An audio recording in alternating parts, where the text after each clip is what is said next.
Today I'm going to talk to you about how you can save money and make more money every single day of your brand's life.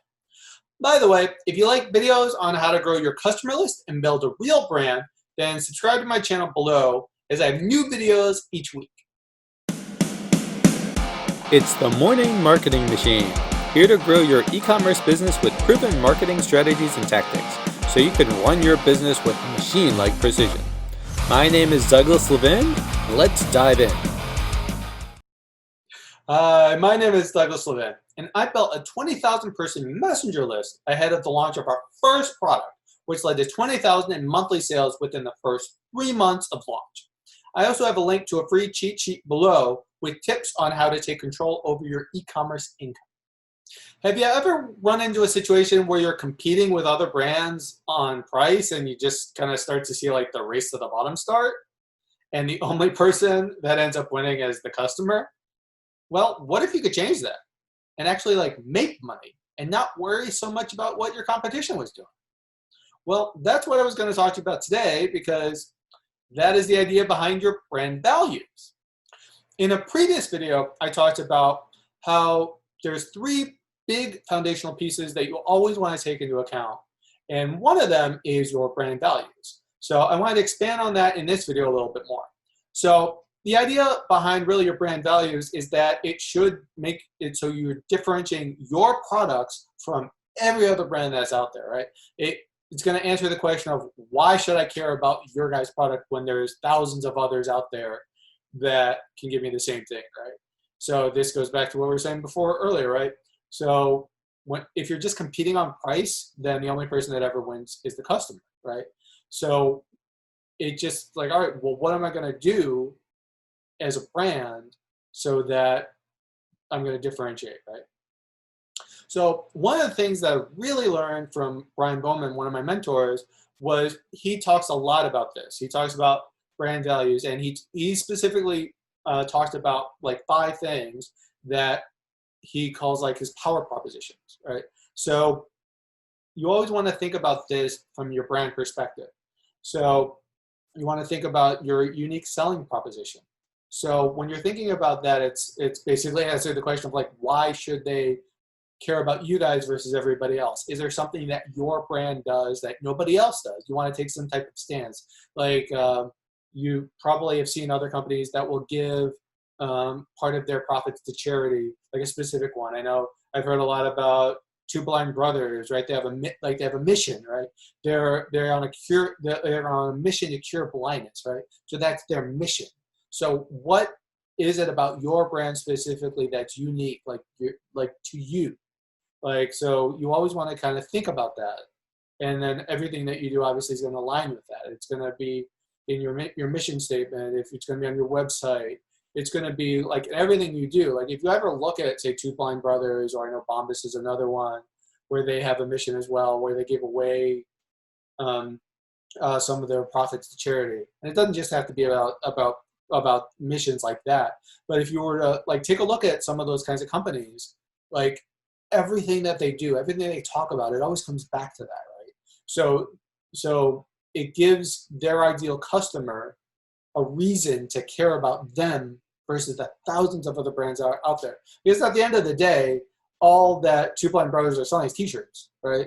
And all Bombas are selling is socks, right? But they found a good way through their mission to make it unique to them and start to build that bond between their customers, right? Their ideal customer. So that's one of them. Another value position is the unique value proposition, right? So it's about the idea of cheap, basically, right? So this gets into the idea of like when you're looking at selling your stuff and all you're doing is selling on price, then at that point it's just the race to the bottom, right? So when you're telling the customer in terms of this is the real cost of cheap, like, so, all right, my product may cost $30, right? And my competitor's product costs 20, but their product is cheaply made, and your ideal customer may end up having to buy it 2 or 3 times over the course of 6 months, right? Versus mine, yes, it costs $10 more. However, mine is built to last like 3 or 4 years, right? Something along those lines. So at that point, it's a value to them, right? So yeah, mine's $10 more expensive. However, what is the cost of cheap, right?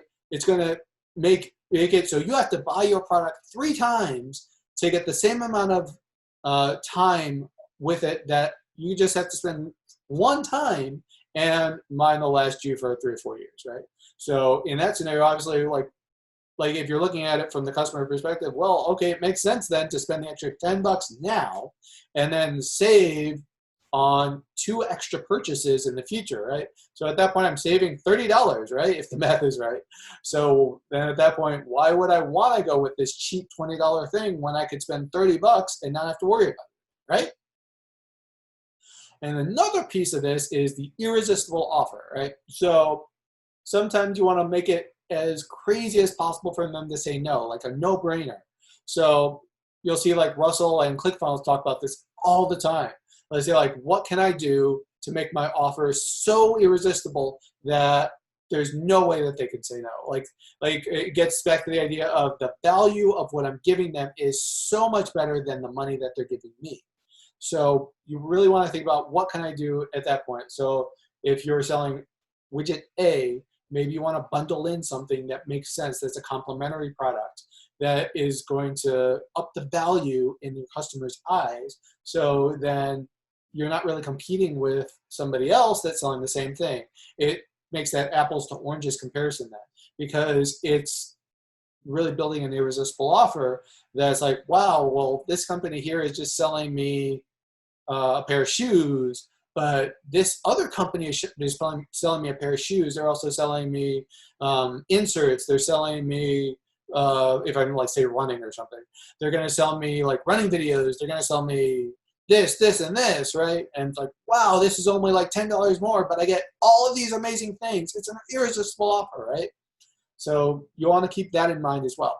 And if you're liking any of this, make sure to leave a like below. Another thing I also want to make sure of as well is that you're paying attention to the unique experience proposition, right? So like you get into the idea of always having like there's I think 7 to 12 touch points before they buy.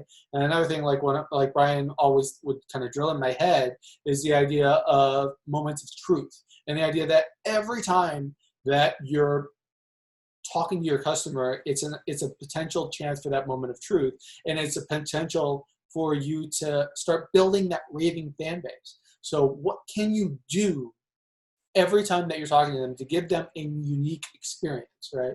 So you always want to pay attention to that when you're talking to a brand, when you're talking to that customer.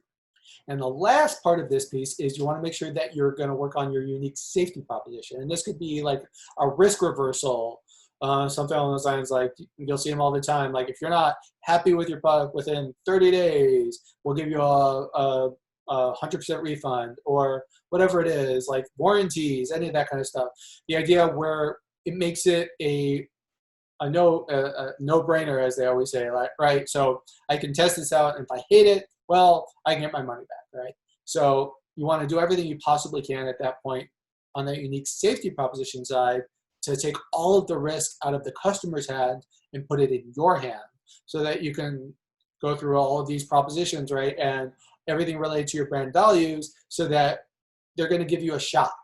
And at that point, with everything that you do, they're going to start to become that raving fan of yours that you can have buy from you over and over again, right? And then at that point, you've got them, right? And then it's not so much about the price. It's just about like all of this value that you're giving to them.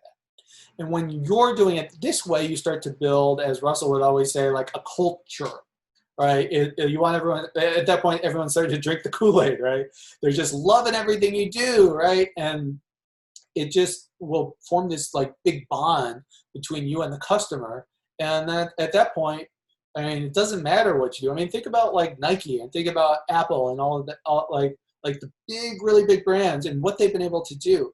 Like I'm sure you know somebody who's like huge into Apple, right? They buy everything that Apple puts out, right? Or they're like, I'm all about Nike. Like I've said, Michael Jordan's a big person who's like, I think they were saying with him, he even like first thing he'll do is he'll look at your shoes, like, are you wearing Nike, right? He is a raving fan of the Nike culture, right? And there's so many people, like I know I have friends and relatives who are all about Apple, right? Like, think about why, right? You want to think about, well, they have it in everything they do. Their brand values, like, are really about that. Like their propositions are all about that, right? They've built up that culture where they've got these raving fans who love, for whatever reason, like what Apple is doing, right? And now they'll buy everything that they put out, right? So it gets back to the idea of, it's so much easier to sell to your existing customers than it is to get new ones. Yes, you always want to bring in new customers all the time, but if you built up the effort and the time and the money and everything that goes into getting that customer on board, it's so much easier to get them to buy again and just give them a good customer experience. It costs you nothing, right? You have them on your list. You've already sold to them. So just kind of give them those great experiences. And at that point, they'll just buy from you over and over again. It's not going to cost you anything except like writing some good copy and good customer service. Wouldn't you rather do that and spend a little bit of time making sure you do it right, and then just bringing everybody on board in your company that's going to make sure that they give them a great customer experience? I mean, that's going to cost you so much less money in the long term and make you so much more money than trying to just go the other route. If you're looking for more tips on how to take control over your e-commerce income, click the link below in the description for a free cheat sheet. And don't forget to subscribe to my channel for more tips on how to grow your list and build a real brand. All right, talk to you next time.